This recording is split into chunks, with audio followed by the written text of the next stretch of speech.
Baik, Salam.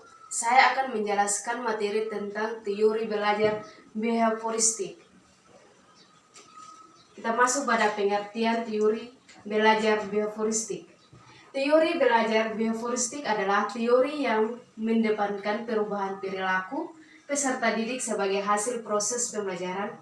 Terjadinya perubahan tingkah laku diakibatkan oleh adanya interaksi antara stimulus dan respon. Teori belajar ini berorientasi pada perilaku yang lebih baik. Baik, kita masuk pada ciri-ciri teori belajar behavioristik. Dibagi menjadi 5. Yang pertama, mengutamakan pengaruh lingkungan. 2. Hasil pembelajaran fokus pada terbentuknya perilaku yang diinginkan. Yang ketiga, mementingkan pembentukan reaksi atau respon.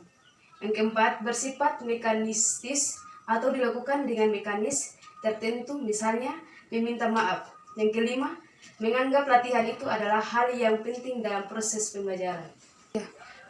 Baik, kita masuk pada kelebihan dan kekurangan teori belajar behavioristik. Yang pertama, kita masuk pada kelebihannya. Yang pertama, peserta didik dibiasakan untuk latih dan praktik yang di dalamnya membuat unsur kecepatan atau spontas, kelenturan, refleksi, dan daya tahan. Yang kedua, mampu mendorong peserta didik untuk berpikir linear dan konvergen. Yang ketiga, memudahkan peserta didik untuk mencapai suatu target tertentu dalam pembelajaran. Yang kedua, kita masuk pada kekurangan teori belajar behavioristik. Yang pertama, membatasi kreativitas, produktivitas, dan imajinasi peserta didik. Yang kedua, pembelajaran hanya berpusat pada guru, sehingga peserta didik terkesan positif.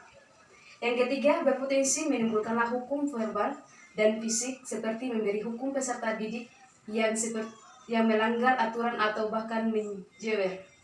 Yang keempat, timbul kesulitan untuk menjelaskan kondisi belajar yang kompleks karena hanya keracuan pada stimulus dan responnya.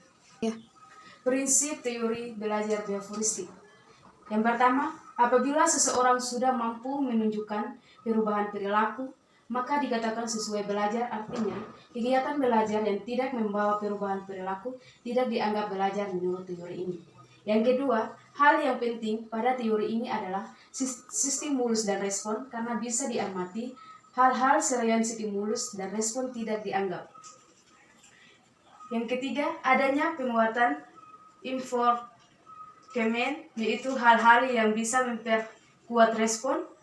Penguatan bisa berupa penguatan positif atau negatif.